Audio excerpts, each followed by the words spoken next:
the next day, we got a call. We had something like 650 containers on the water. I said, "There's no way out of it. I mean, this is immense. It's just..." So we lost pretty much everything overnight. The common pattern in all successful business people is that they just didn't give in. And I said, well, that's when you need to do it more. That's when you need to be even more indifferent. It's hard, but...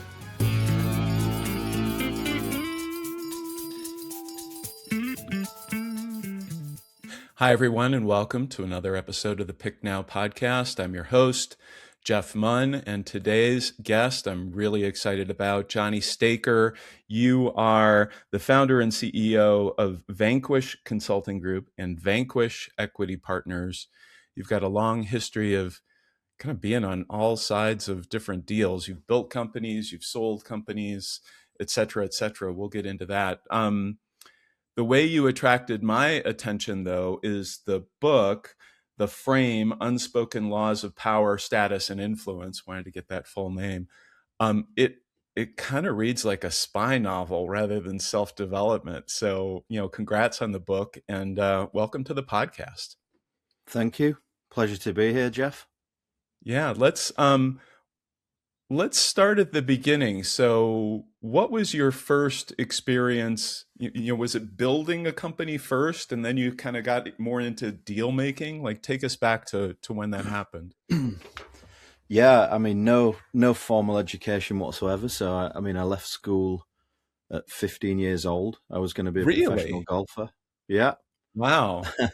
I was going to be a professional golfer. I take it the golf didn't work out.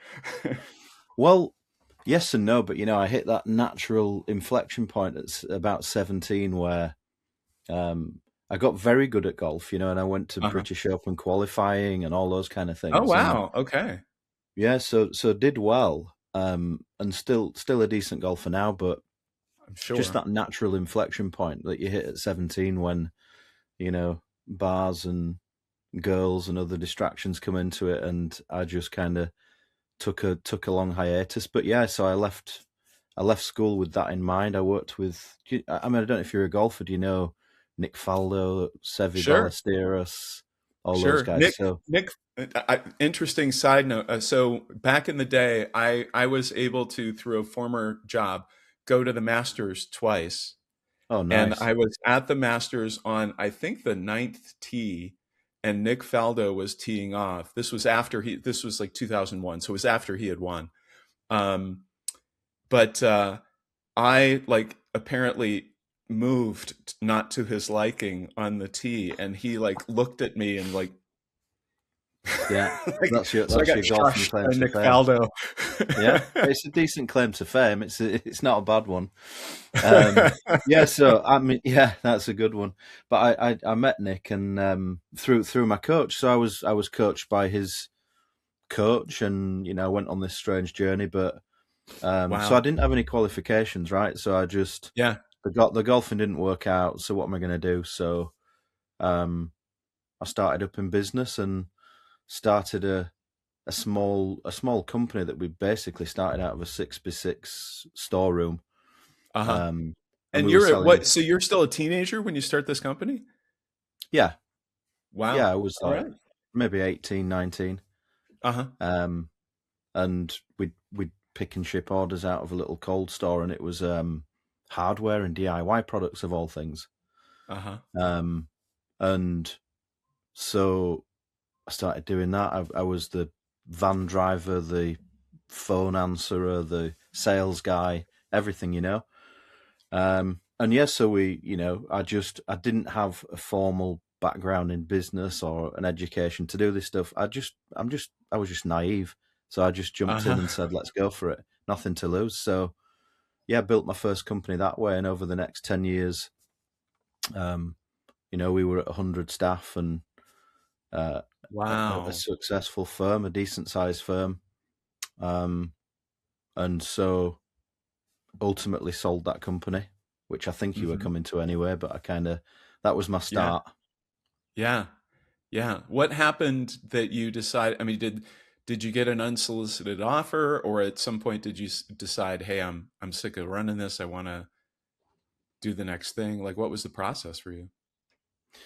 Yeah, well, I suppose all those things, I think you're kind of fatiguing. I think the problem is, we were a decade in, and I think the problem with business is that you can hang on too long, and COVID's been a great teacher in that sense that you never know what's around the corner. So, Right. but we all think our business is our baby. So many business owners will be kind of very precious and protective about the business and want to run it for life, or feel like they've got another growth growth spurt in them. Mm-hmm. But often that's when it goes, and you kind of say, I wish I'd done it. So I didn't want to be that guy. So we got approached a few times, and we'd said Uh-huh. no. Uh-huh. And then the last time was just the typical offer I can't refuse. um Yeah. you know Private equity firm, big American firm, which, as we've discussed before, I can't at Yeah. this moment Yeah. disclose because I'm working with them on another project. But yeah, so it was time to just say, look, let's cash the chips in. Uh-huh. So what was it about the earlier offers that, because I have talked with founders who have gone through this phase of multiple offers, and it's like no, and then no, and then yes. So what was it about it, whether it's offer you can't refuse or something you knew about yourself, like what in that moment made you want to say yes compared with the earlier ones? Well, everybody's got a price. I think Uh-huh. ultimately everybody has a price, but I think you mentioned the book, the frame. I've got a copy in Yeah. front of me here because I was just Yeah, plug away. brushing up before we spoke. But yeah, I think what it is. Are you still there, Jeff? Yeah, I am. Oh, you'll have to edit that. Something's just popped up and blocked my screen. Sorry, apologies. Yeah. Um, so yeah, I think what it is, obviously, your best position of negotiation is when you genuinely don't need the deal. So I think Mm. when you're in the market to sell, or you're actively looking to get out, you take bad offers and you negotiate badly. But I was Yeah. just young enough to be a little bit cocky and just kind of, it's not for me, it's not the deal for me. And the way that private equity works, obviously, is they will come to you um, with the least attractive offer first. That's how business works. Certainly, how private equity works. Yeah. And 8 times out of 10 they'll get the deal. But with me, it was just, I was young enough, cocky enough to think, well, I can just keep growing this thing. So dismissed it out of hand. But the final offer was such that I just thought this would be madness. I got to take the offer. Although it wasn't the end of the hard negotiation and the tactical stuff, because all the way through the process, and a lot of that stuff is in the book, but Uh-huh. all the way through the process, there was fun and games, trying to um, pull back things like obsolete inventory, and trying to Mm-hmm. find loopholes and completion accounts, trying to pull funds back there. And most of them I won, but it was a very stressful experience. Yeah, because most of the time people are in, well, so first of all, most people who are selling aren't in their 20s like you were. Um, but most of the time you've got way less experience doing this than the buyer does. And they Yeah, know all the little seat cushions to look under and places, skeletons where yeah, they're likely to find stuff. yeah, That's got to be exhausting. yeah. And to them, it's part of the game, Right. you know. And the guy, again, there's a story in the book that relates directly to it. But there was one situation where we'd gotten to the 11th hour, and they basically said, look, we need to make a concession for obsolete inventory. And I said, Mm. well, we don't have obsolete inventory. It's just not a thing. We operate lean. We've got Yeah. a handle on that kind of stuff. That's why you liked the look of this thing in the first place. And he kind of said, well, look, I've got to take something back to the board. I've just Huh. got to take something back. And I said, well, you're not going to take this back. And so again, being bold enough and a little bit naive and maybe cocky enough to say, look, if that's what you're going to do, the deal's off. That's more or less what I said. Yeah. And I wasn't bluffing. I was just Uh-huh. probably hot-headed. So, Uh-huh. but yeah, that kind of stuff is exhausting, trying to pull a thread and trying to look for loopholes and ways to trip you up and pull money back. And that's just, Well, just the psychological warfare of that little tactic, like basically you're supposed to be responsible for whether this guy looks good to his boss or not. I mean, yeah, exactly. it's interesting, Yeah. isn't it? And Yeah. it works. I've Yeah. seen it work. Yeah. Yeah. Absolutely. Yeah. So Um, what happens? So the deal happens. What did you do then?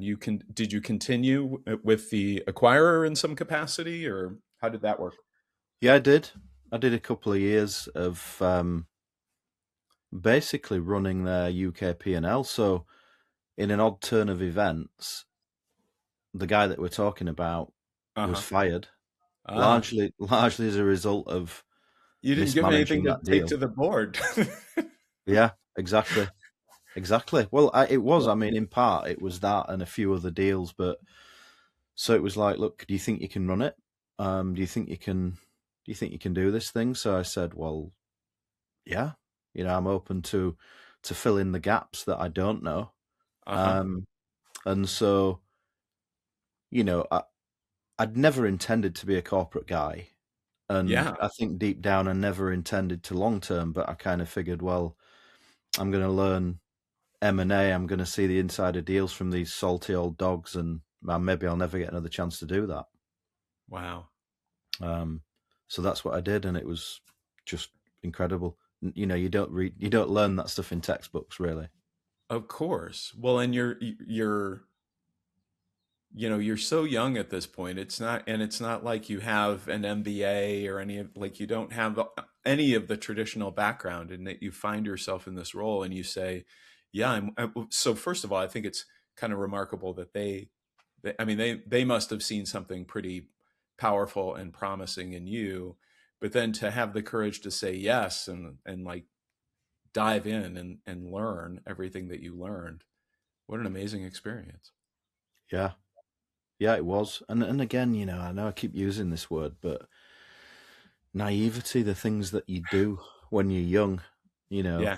because you think you're going to live forever. So you just say, let's just do it. I mean, Well, we'll and you wing think it. you We'll know figure more it than out. you do too. Yeah, absolutely. You You don't know do. what you don't know.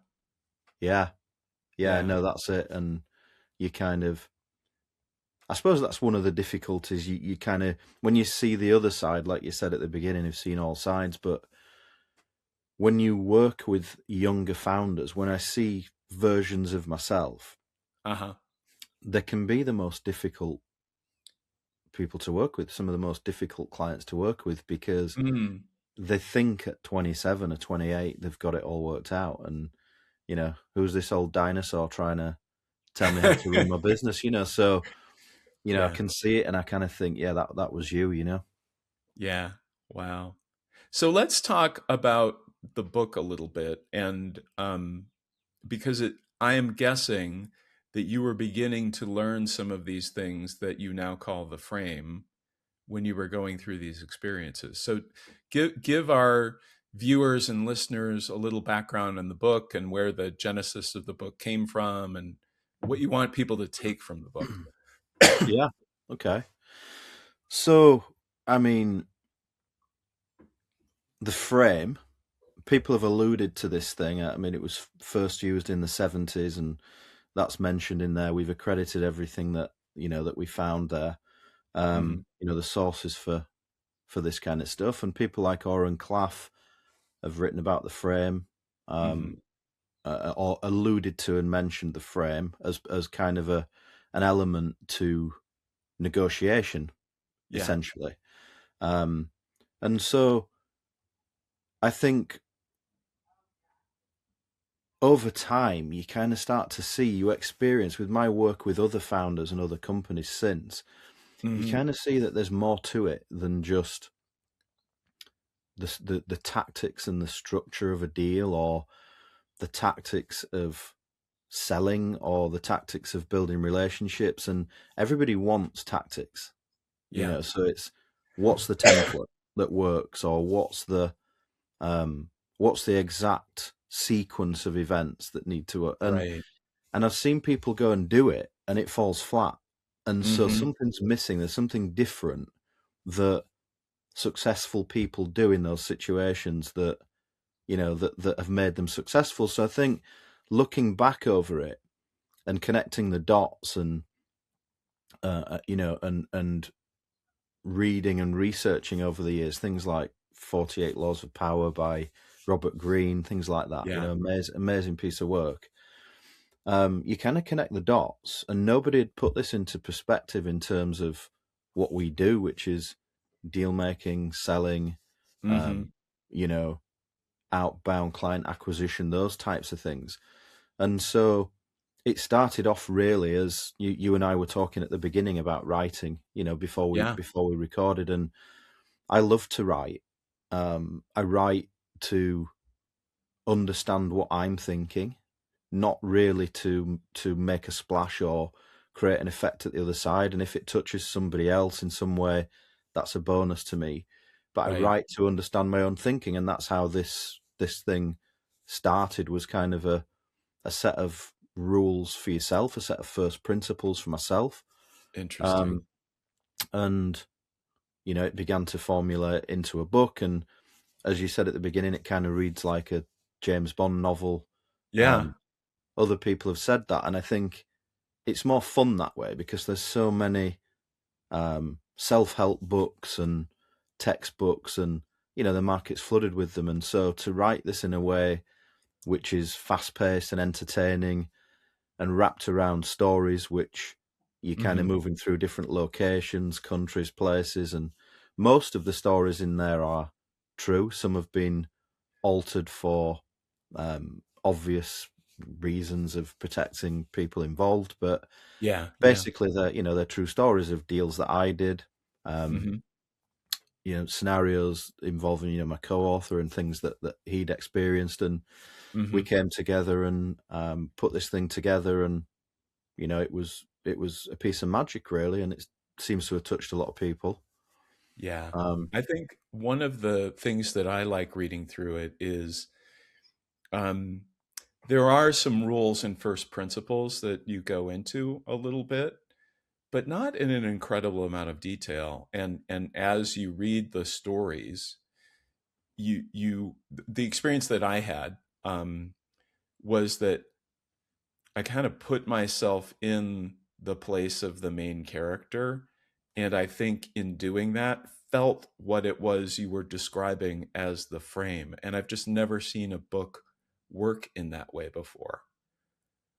yeah, thank you. I appreciate that. I mean, you think everything's been done, so it's nice to have something fairly unique. But I think you're right, and I think what we tried to illustrate is that as each kind of chapter moves through a relationship scenario, a business Hmm. scenario, a couple of business scenarios, stories, and the general theme is the frame. And what is the frame? Yeah. It is what you said. In terms of the strap line, it's the unspoken laws of power and status, basically. So Right. what's going on under the Yeah. surface? Everybody's vying for power and status, even if they don't admit it. Uh-huh.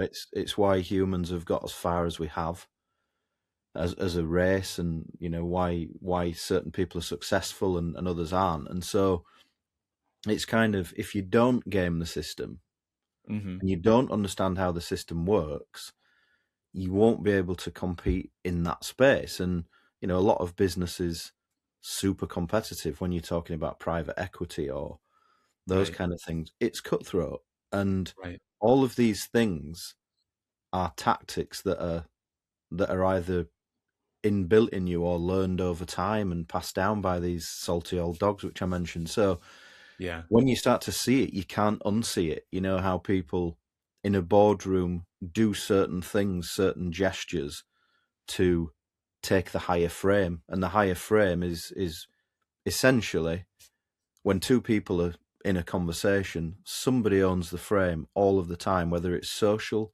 or whether it's in business. Yeah.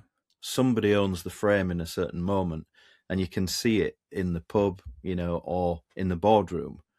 So it's about understanding what the signs are for that, and how you ensure that you are in control of your frame. You can't always win them. Sometimes you have to concede. That's just the game. But Mm-hmm. it's understanding it, seeing it, and knowing when the frame's in play. And so I kind of picked up tons of that through the deals that I've done over the years and different situations, and kind of went, that's what it is. It's the frame. It, It's the it reminds me, and I hope you're not insulted when I say this. It reminds me of watching dogs. Yeah, Like the first thing absolutely. dogs do is figure out who the alpha is. And Yeah, people do that too. We just don't talk about it in the same way. But it's like, who do I defer to and who defers to me? yeah, And absolutely. you've tried to define those rules, Yeah, which is really fascinating because so much of it is unspoken. yeah, Almost all of it is unspoken. yeah, When's yeah. the first time you learned or noticed something else is going on here? And I'm curious about this.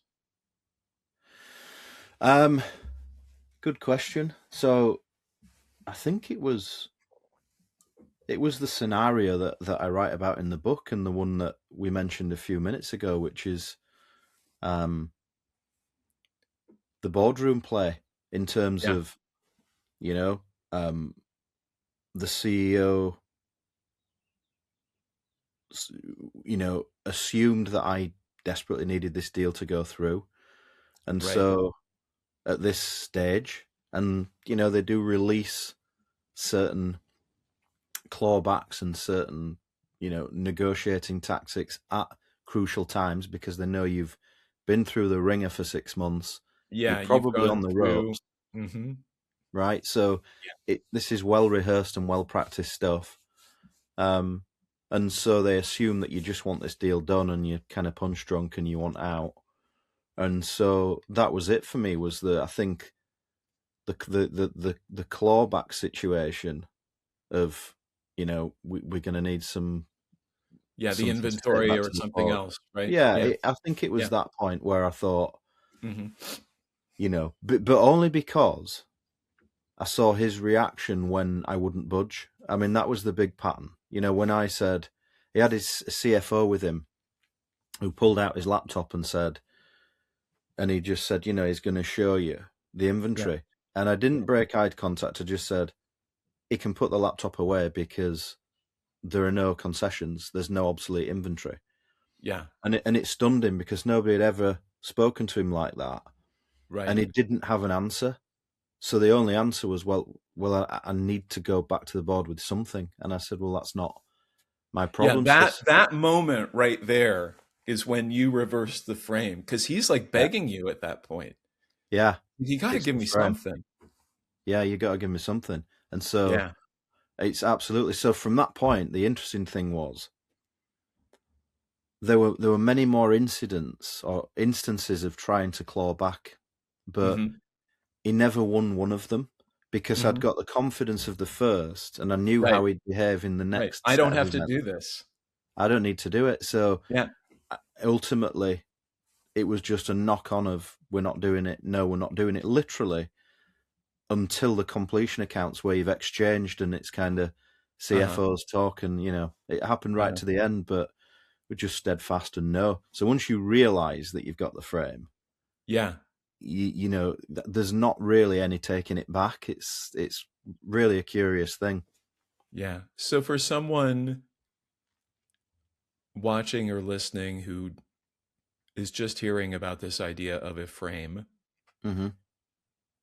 how do you suggest they get that experience for themselves in a way that, maybe feels a little risky, but not, bet your company risky? Like how do you begin to learn that this is a thing and that you can assume this position of having the frame? Yeah, good question. Well, obviously, I'm going to say, the first thing I'm going to say is, buy the book. Of course. which is a short read, and there's Yeah. summarized kind of 10 laws in the back, which I think are everything you And need it's to an know. entertaining read too. I mean, it's a bit of a page turner for a quote unquote self-help book. Yeah, well, Yeah. I'm glad you think so, because it's like some of those books are super boring, and you kind of just want to Hmm. summarize it on Chat GPT or something. But yeah, I mean, you could read it just as happily as a novel on holiday, which a lot of people have said. But yeah, I mean, obviously there's that. But the first thing that I always say with clients who ask me about it, which naturally they do because it Yeah. factors heavily into selling. Hmm. It's huge in the world of selling. Um, and I just say the first thing to do is start to observe the other party's behavior, but more importantly, observe your own behavior. So Hmm. once you start to think, it's kind of a pause before you send an email, before you send a text message, before you utter the next words that are about to come out of your mouth. You kind of just want to pause and think, where does this position me? Does it position me as a needy person? You Right. know, somebody who needs this more than the other party need it. And you know, if it's in sales, and I send an email, does this position me as somebody who is a vendor, Yeah. or somebody who is, the prize effectively, somebody who's in demand? And so I think when you start to think about those things, clients have said to me, and readers of the book have said, it's just so eye opening when you start to really look at your own behavior in these situations. Yeah. Well, it's interesting because we were talking a little bit about AI and writing and how there are these little habits that AI has that once you see them everywhere. This Yeah, is like that. Once you see that this is a thing, you can't unsee it. You can't unsee your own needy behavior, when it shows up, right? Like, am I coming from a place of neediness, or am I coming from a place of like confidence and certainty? And, Johnny, I don't know if we're going to work together. I'm trying to figure out if we're a good fit. And if we're not, let's move on, instead yeah, of like, can you please work with me? yeah, yeah. Yeah. And Yeah. you're right. That those kind of statements are disarming. So Mhm. often people will say to me, so what's the pitch, or so Yeah. what are you selling? And I'll say nothing. I don't know if we've got anything here, but there's only one way to find out.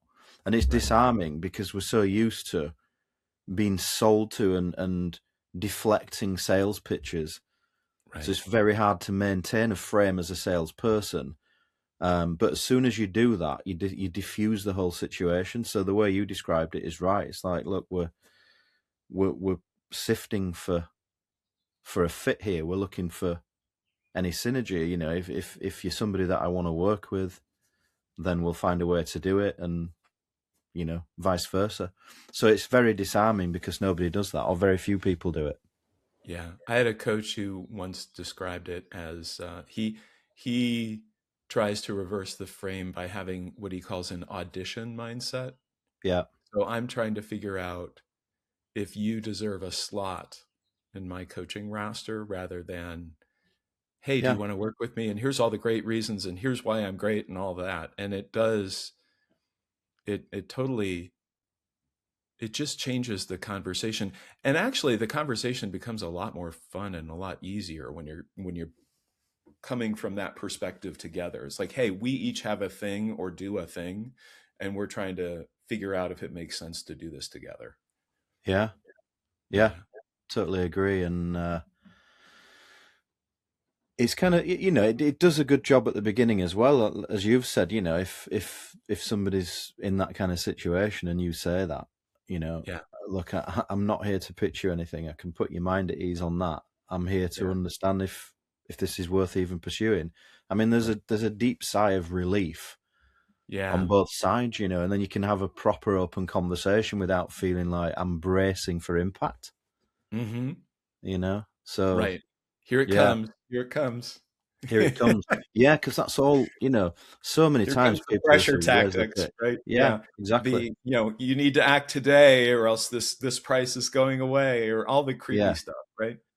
Yeah. And also, people are so familiar now Yeah. with sales tactics, like, I don't know, we won't name them all, but, all the famous Yeah. acronym sales techniques, but people are so attuned to it Yeah. and so, um, as we say, kind of sensitive to it, that they know it's coming anyway. So Hmm. it's just, I think we've entered a new era where, you know, it's unselling. A friend of mine, Kevin Casey, wrote a great book called Unselling, if you've ever read that.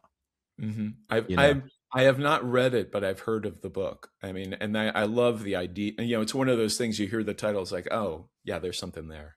yeah, it's Yeah. great. And he's a Yeah. great guy. And so it's a similar thing but the word unselling is great because, Uh-huh. take a load off. You don't need to go in there like pumping your chest and getting ready Right. for the big pitch. It's like, just let's see if there's anything here. Because one thing worse than winning a client is winning the wrong client, right? So, you want to make sure you're winning the right stuff too. Yeah. I've had that happen.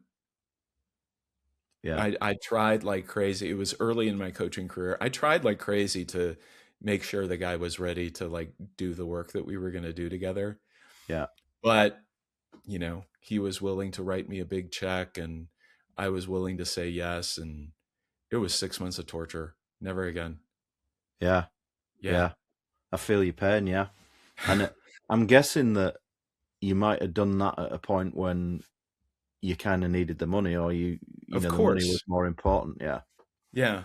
Yeah. You're willing to see things in a particular way. Like I had all the warning signs, yeah, yeah, but I was willing to say yes and hope that it would turn out differently than I thought it was going to yeah, because I needed the money. yeah. Yeah. Absolutely. I mean, I'm quite infamous for firing clients. I mean, I don't do it. I'm not a serial client firer. I've only Uh-huh. had to do it a few times, but there's only one ingredient, isn't there? And that is be open-minded enough to, to try the things that are being suggested to you. Yeah. That's why you're paying us. Um, and when you get somebody who won't do that, you can lead a horse to water, but you can't make it drink, and so it's not good for you either. So I've had situations where I've just said, look, here's your money back. We Yeah. can't work with you, and sometimes that's the only way, unfortunately. But it's interesting. Just going back one step, if you don't mind. I used to do these frame syndicate calls, and we'd get 100, people on these Zoom calls when we Uh-huh. first launched the book. And we'd do basically an open floor where they'd ask anything, Hmm. and mostly related to the frame, sometimes other stuff. But somebody asked me, they said it's okay, you suggesting that, we kind of go into a sale and we're detached from the outcome and we're indifferent, because those are words that I use a lot, Yeah. indifference, and have to be Hmm. indifferent to the outcome. And, he said to me, that's okay when you're successful and you're winning clients, but what about when you really need the business?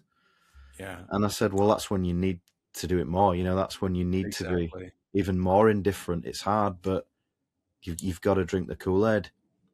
How do you do that? Like, how do you do that before you're successful? Well, I think it's by realizing that whether you're successful or not, the same laws apply and the same outcome applies. Hmm. So I think it's almost like the behavior that you extol when you're successful in anything, whether Hmm. it's sports or anything, is totally different to when you're a failure, or when you're starting out. But when you've made it, you realize that if I'd have just behaved that way from the start, because that's Right. the rules, that's why it works. So when you're in sales and you are, you treat the sale differently because you desperately need the money, Yeah. then you violate the laws, you violate those rules, and ultimately, it backfires and you just don't get the traction. And so it clicks when you hit Uh-huh. the point of realizing that, well, the rules are the rules, regardless of my attachment to them. So it's hard to do, and you obviously need somebody to guide you because you can't talk yourself through that stuff. But Mm-hmm.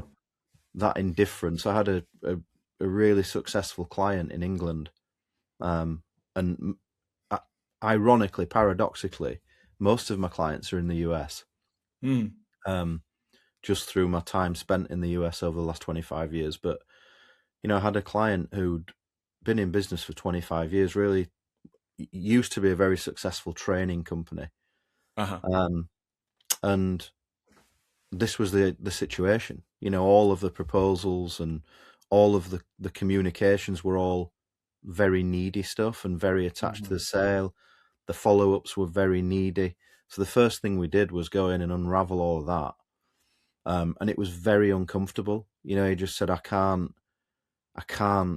let my sales guys say things like that because we need this business. And I just said, let it go. Just Yeah. try to do what I'm telling you to do, and let's see what the outcome is. And I mean, they turned the business around in 5 months.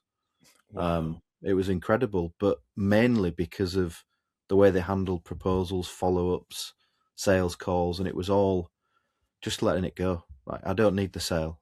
You need Yeah. us more than we need you, even though they were in real trouble at the time. So, you know, it's a Yeah, kind of it's a almost like there's this idea of fake it till you make it, and yeah. and it's a little bit like that, except it's not, because like I do a lot of coaching on identity, Mm-hmm. and people think identity comes from results, and actually results come from identity. So it's like the flip, right? Like if Yeah. you show up as this successful person, the person who doesn't need the person in front of them, the person who is just trying to get to the best, like, are we going to work together? Let's figure this out. The results will follow. Yeah. And I Yeah. think that's the leap of faith for people. Yeah. True. And that kind of comes back, doesn't it, to what you said, is how do you behave like that before you Yeah. are there? Well, it's exactly that, isn't it? I didn't want to use the term fake it till you make it, but it Yeah. did come into my mind, and you're right. I mean, Well, you know, people misunderstand it. They think, oh, they think it's about like bluster or something. It's like it yeah, still comes across as superficial instead of yeah, just like, I have this certainty that I deliver this thing that is of value. yeah, And if you see that, great. And if you don't, I'll talk with someone else. yeah, yeah. Yeah. And certainty is a great word. Yeah. It's a word that I love and that I use a lot myself with clients. Certainty. Uh-huh. It's often, particularly in a sales situation as well, you can sense certainty in someone, and people hire us because of their confidence in our ability to help them solve a problem.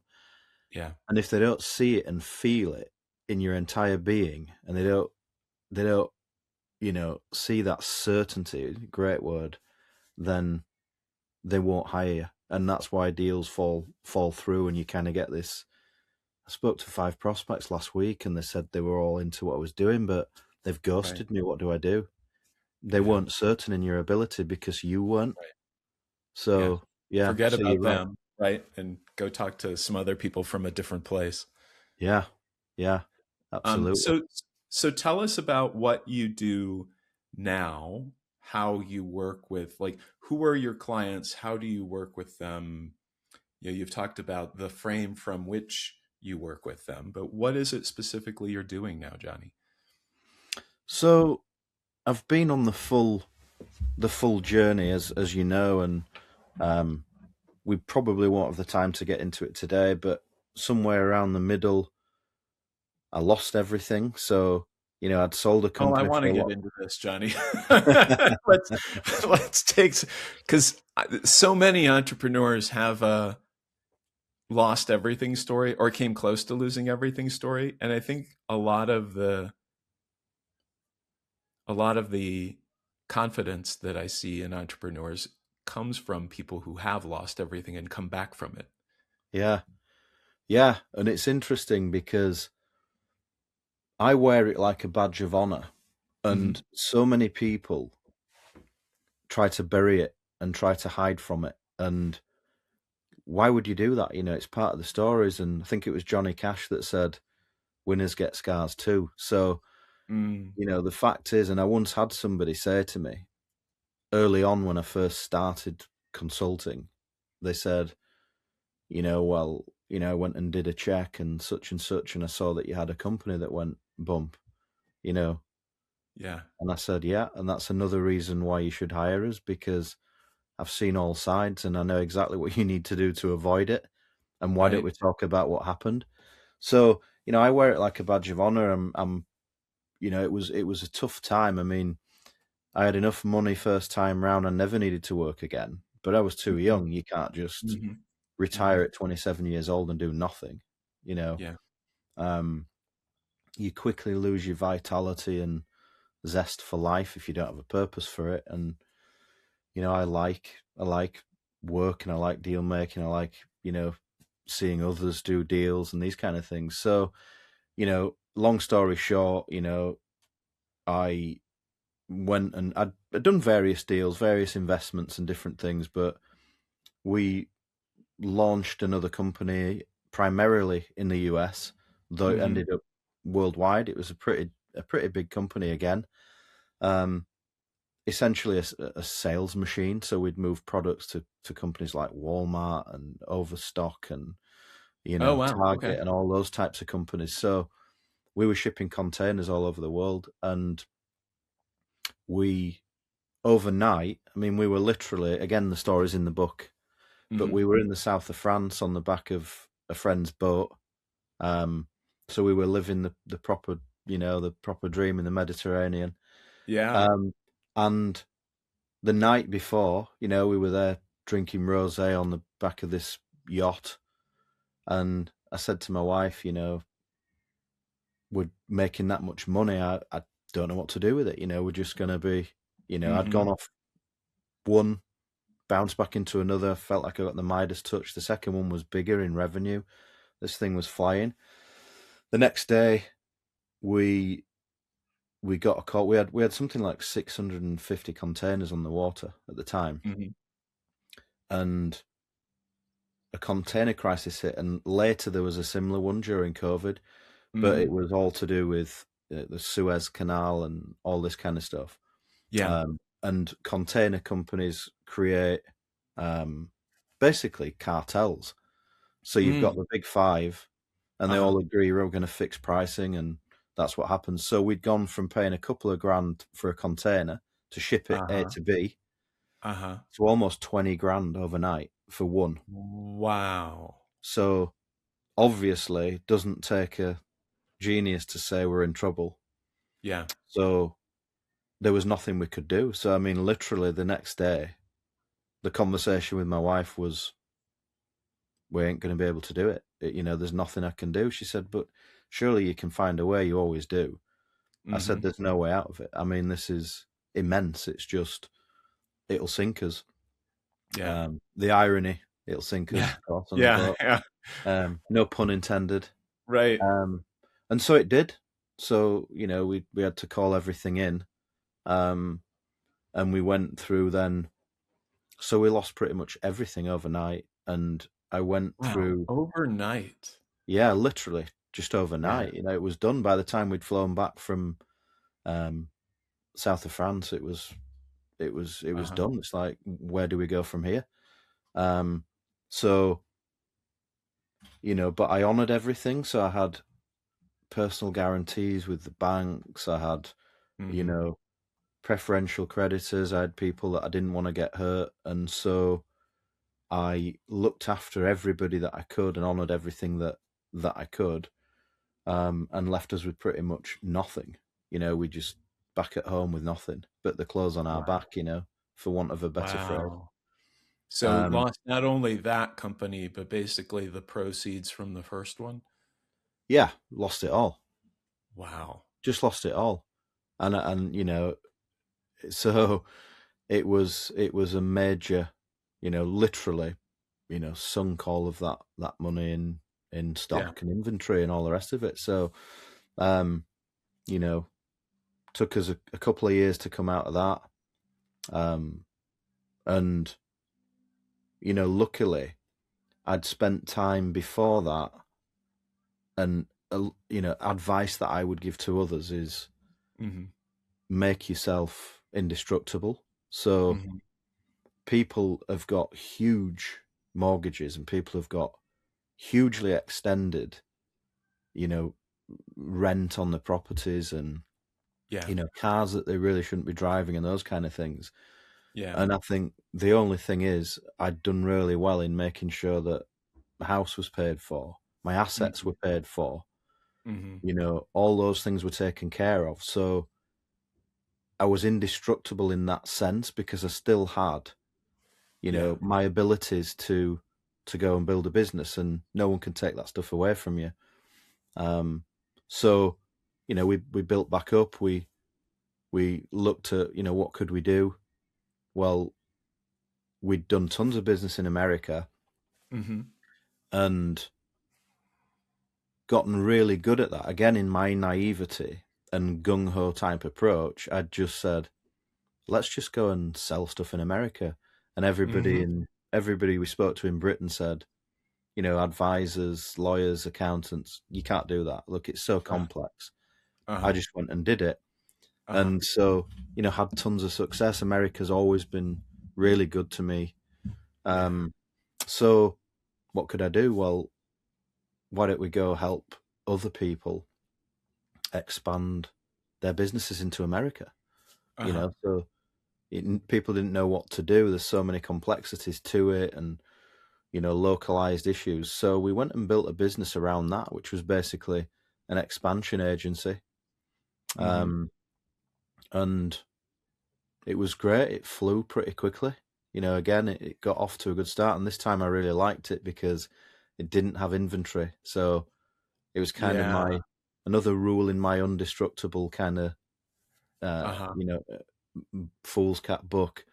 Um, but yeah, so we went and built this thing, and we ended up working with some really big brands, really big European brands that were looking to expand, and we ended up with a great roster of clients, and brought And us right up to. how are you getting paid? Are you just getting paid a fee for offering these services? Are you taking equity? Are you getting options or anything like that? I mean, what was the model in building this business?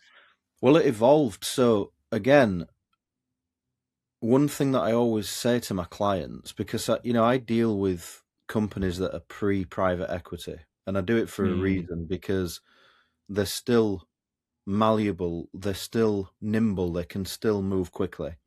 And yeah. so I believe in building things on the fly. So people spend way too much time building stuff, Hmm. and then nobody comes, nobody wants to buy. Yeah. So I've always just been an advocate of building on the fly and building fast. So I built what our clients wanted. So at the beginning, we could jump on a sales call and we could sell 150, 200 grand package, which was expansion to the US. It includes localized management services, all these different types of things. It was very exciting to a lot of companies because no one had done that before. Uh-huh. Um, so it started off as a one and done, but obviously there was no lifetime value in it. And, client Right. acquisition is no good without lifetime value. So we started to do fully managed services, and we were looped in with about 200 partners across distribution, Hmm. customer services, all that stuff. We start to manage on the ground. Well, Um, and that's creating a really big network for you too, which is also has up yeah, complexity, but also a lot of upside. a lot of upside, and a network that I've carried with me to this Yeah. day as well. Your net worth is in your network, as they say. Yeah. Um, Right. so we built this thing and ultimately started to take a slice of revenue for managing Hmm. those services, and then it got really meaty, Yeah. Sure. because some of these companies were we're doing a decent revenue over there. So we did that, and we were about to go in for a Series A, and I kind of, in my head, typical entrepreneurial view of life, I was like, right, let's go. There's a competitor doing something not dissimilar, but not as good as we do it. Mm-hmm. They're doing $1 billion. They've got 1,000 employees. Let's go get a Series A. Let's go and take this thing on. And somewhere in that, I had an epiphany, I think, and I just said, you know what, just take a step back. I've spent however many, 18 years or whatever it was then, 19, maybe 20 years, spending a lot of time away from home, employing a lot of people, being responsible for a lot of people, being at risk financially a lot of the time. I'd been through all of the damage, seen all sides, and ultimately we had a competitor in the market that saw what we were doing. It was the same competitor we wanted to take on, and they just said, what's it going to cost to take you out of play? You're kind of a stone in our shoe. So I thought, yeah, you know what, I'm gonna cash this thing in and do something that I enjoy better, because I wasn't mad about it, and so I did that, and it was a great stroke of luck, because as soon as we'd offloaded it, COVID hit about 3 months later. And that would have killed me again. So, the universe was looking out for me on that one. Yeah. So that's your full cycle. So what do you I often think that there's something not quite normal in entrepreneurs. Yeah.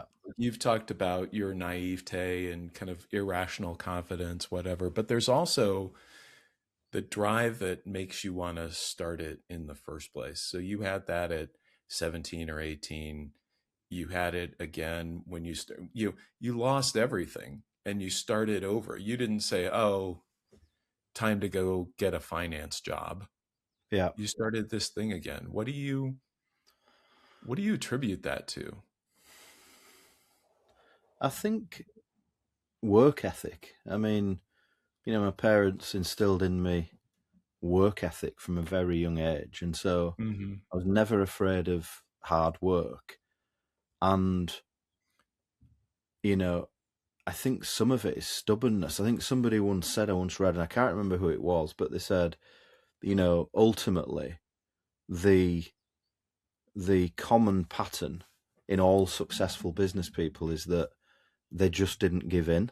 So yes, you can be skilled. Yes, you can have expertise and knowledge, but the biggest ingredient is just not giving in. So for me, I'm quite stubborn and bullheaded. So I just won't give in. I might have a day where I'll say, you know what, I can't do this anymore.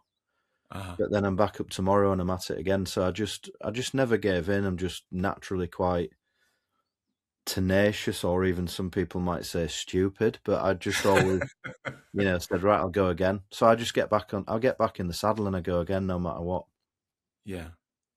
And how does that translate in the work that you do today? Yeah, so this was the question you asked me before, and we went on a wild goose chase, but that does happen. So 2019-ish, found myself in this position of, I'm not in traditional business anymore per se. Yeah. So I can do anything I want to do. I have always felt that expertise is the most important ingredient in any human being, in terms of, experience of having done a thing. And I think AI is proving that more and more, when we can see that, knowledge and information is commoditized. Right. So I just kind of thought, well, what do I do with the expertise? Because that's where the real value is. That's the spark that starts the businesses, or, the spark that kind of produces these results. So really, it's that's of some value. So how do we go sell that? So I got into consulting. I just thought, right, we're Mm. going to launch a consulting firm and work with other CEOs and founders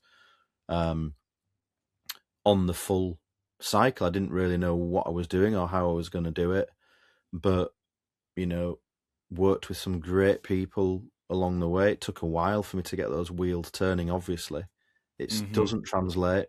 Running and building a advisory firm is not like building a productized or a SaaS company or anything like that. I mean, it's Yeah. night and day, as you know. Um, and Well, so, I've yeah, never so, built the other kind of company, so so you've got, yeah, you've um, got this lens. I mean, I've Yeah. seen it in my clients. I mean, I have a sense, but you don't have the same sense when you're not doing it yourself. So how is it different? Um, it's different in every way. I think in terms of client acquisition is very different.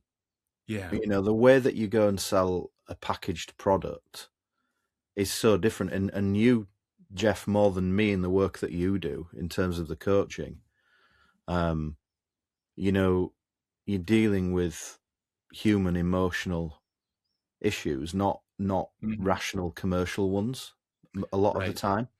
Right. And so, and some of that bleeds over even when you're dealing with firms and you're consulting firms the way I do. But, really, when you're selling a product like, a physical product or international expansion, Hmm. it's some decks and a really good business case, um, and a very small element of that emotional limbic brain, if you like. But Hmm. so I think that's the biggest difference is taking it to market, marketing in the sense of, you know, I I don't believe that you can market a coaching business or market a consulting business because, as you've said to me, when we've spoken earlier, a lot of that is reputation. It's people being able to see you and vet you and trust Right. you in a rapidly diminishing trust economy. Yeah. So it's totally different. And, I had to unlearn everything I knew and relearn it really and apply it to this. Um, But I would think the frame would be just as relevant, maybe more so. yeah. I mean, I guess that's the full circle that, the dots connect and it's super relevant in that sense. So I think that's probably the biggest Well, when undercurrent. I think about your, much shortened story, you've got build a company, sell it, wild success, build a company, lose everything, rebuild. It's like a classic movie plot, right? There's the victory at the beginning, and then there's the trough in the middle, and then there's the redemption at the end. Like Yeah. you've been that. Yeah. Yeah, and I would think that's a pretty compelling offer. Yeah. And I think that's what I always say when I work with my own clients, and we work to cut that kind of whole thing, to kind of summarize all that. I love to work with expertise led companies, Mm. so Hmm. consultancies, advisories, specialized agencies, professional services in B2B, those types of companies, because I believe in what's being sold and I understand how to sell it and how to grow it and all of those things. Um, but I think ultimately, that's why I've chosen that because it's just um, so similar to that journey that I've taken, and the whole thing just connects. And so the experience in terms of I lost my thread, but I remember what you asked me. So those whole experiences, it's easy to start a coaching business or a consulting firm and say I can help with all of these different things, but have you lived it? So at the beginning, you and I were talking about AI, and I said you could ask AI to how to ski a black hill with ice and moguls, and it will give you a pretty good idea. But Yeah. if I'm going to go and do that, I want someone who's skied it, fallen, hit a tree, rolled down it 100 times that can tell me, look, this is how you do it without killing yourself. Right. And who's willing to ski alongside me. Yeah, and do it Yeah. exactly to take that journey Yeah. with you. So I think, really one of the reasons I've done well is because I've just seen all these things from all sides, Yeah. and there's so much value in that. I mean, people hire people because they want to be like them or they want to do something they've done ultimately.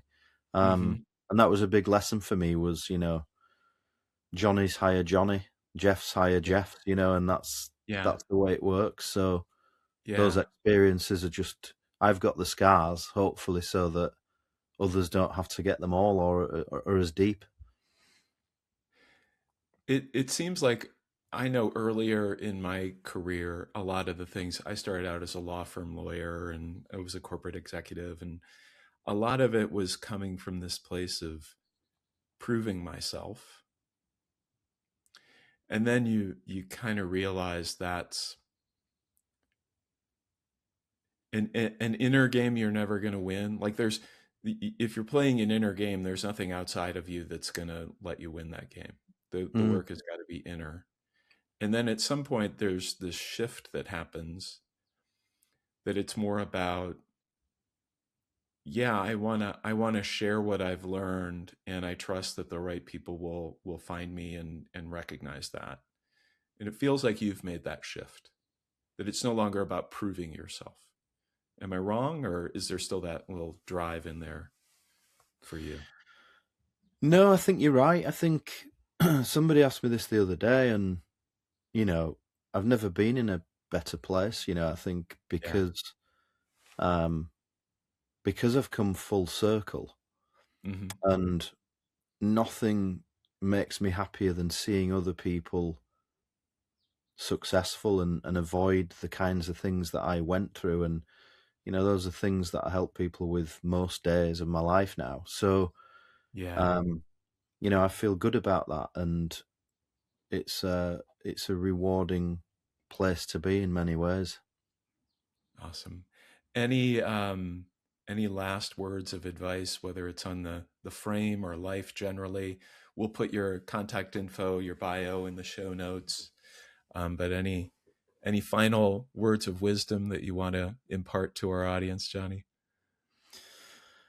Oh man, we've talked about so much. I don't know. There's Yeah. much left to talk about. But yeah, I guess we're living through strange times. Hmm. Um, it's hard to know who's real and who's not, and who's got your best interests at heart. And I'd just say, if I could deter only one person that's watching this from, um, following the crowd and um, blending in with the noise, and to kind of go out there and do your own thing, beat your own drum, be authentic, be genuine, and ultimately do no harm. I think my motto is Yeah. do no harm. So, I'm all for making lots of money, but never at the expense of others. And so, you know, be authentic and do things right. Fantastic. Well, Johnny, I've really enjoyed this conversation and connecting with you. Thanks for being willing to go deep and talk about the good times and the bad. And for those of you watching or listening, thank you. And we'll see you next time with another great conversation. Thanks for joining the Pick Now podcast. Take care. Thanks so much, Jeff.